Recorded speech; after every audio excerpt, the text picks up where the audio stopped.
Okay, guys, so I hope you have understood the poem. Okay, and there are no problem areas as far as understanding of the poem is concerned. आज के session में हम लोग जो है comprehension section को देखने वाले हैं where we will look at like some of the questions asked at the end of this chapter and try completing them. Okay, so let us start with A1. Why would the coot and hern make the brook their haunt? Why would the coot and herns make the brook their haunt? इसका एक simple answer ये हो सकता है कि coot and hern, I mean coot and hern or heron are aquatic birds, and the starting point of the brook is actually the place where these aquatic birds have a habitat. That's why they live there. Next question. How does the speaker successfully convey the brook's journey along valleys and hills? What kind of plants, flowers, and animals does it come across? Well, that is going to be a relatively long answer for you because remember, like Brook's journey is the central idea of this poem, which is also, symbolic of, or which is also contrasted with human life. Now, each stanza in the poem is actually bringing Brook closer to its destination. It originates at a place where aquatic birds like coots and herons live. Then it goes past a valley, 30 hills, ridges, villages, little town, bridges, and farm, right? And then it joins a brimming river.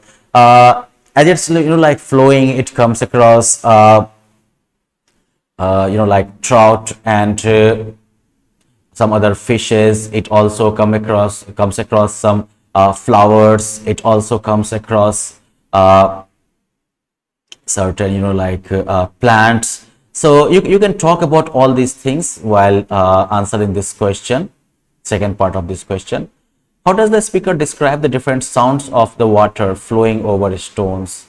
Well, there are so many sounds that it makes, like bicker, chatter, treble, bubble or babble, murmur. These are the different sound words that the speaker uses, the brook uses to describe the water flowing over stones.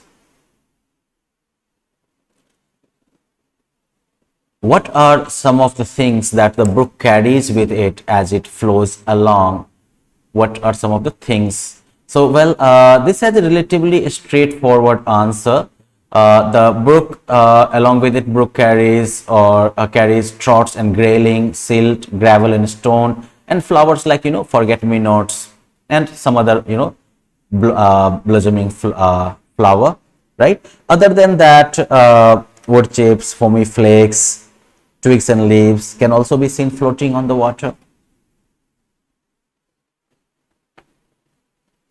What are the different ways in which sunlight and moonlight affect the brook? Okay, the waves of the brook appear to have a net-like surface on which, when the sunlight falls, it appears as if the rays are dancing. Okay, on the in the night under the moonlight, the stream murmurs. By this time, there are indications that the brook has slowed down a little bit. So, well, that was A1. Now we have to look at reference to context section of comprehension. By 30 hills I hurry down or slip between the ridges. Why would the brook be in a hurry to flow down? And why does the speaker use the word slip? Well, the brook is in its upper course, right? And it is flowing down a valley. So that is why, it has a high speed and it is described as being in a hurry. Next thing is that the brook flows very smoothly and quickly between the narrow ridges, and that is why the word slip has been used here. Okay, slipping is used to suggest the quick and smooth movement of the brook between the ridges. Next question is, for men may come and men may go, but I go on forever. What does the speaker mean when he indicates the coming and going of men? Well, that men are mortal, right? We have, you can say, like fixed lifespan. We don't live forever. why is the brook eternal unlike man? Well, the reason is that elements of natures are eternal. They don't like end. They don't end like human beings, right? That is why it is like treated as eternal. So you can answer simply by saying that simply because the brook is eternal, it just like keeps going and going and going. It's not that like after one journey its life is over. That's why it calls itself eternal. I why do yeah, and many a fairy foreland set with willow weed and mallow. So why do you think the speaker uses the word fairy, and what do the weed and mallow indicate? Well, the word fairy is used to like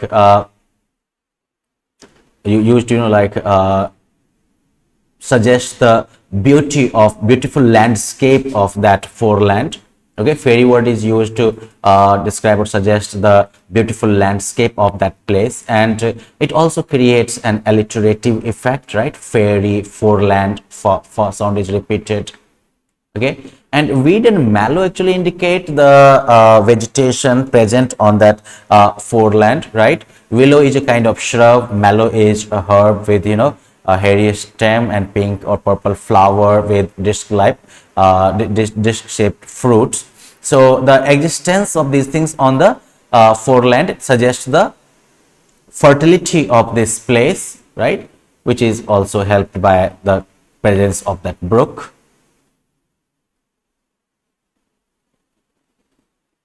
I slip, I slide, I gloom my glance among my skimming swallows. So what are the various movements that the brook makes? Why?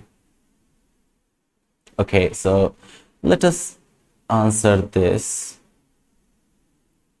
Well, see, like when the brook makes many like movements in its like entire journey. Sometimes like it slips, like slip between the ridges. It slides, right, through that particular farm area. It sallies, it hurries, it flows, it eddies, curves, winds, dances, and loiters, right? And these movements actually indicate the different phases of the brook's journey. What do the swallows do? What are the various life forms that the brook supports? Well, that can be a really long answer. But beginning with swallows, swallows are actually like fish-eating birds, and in this poem we find them, skimming over the surface of the water for food.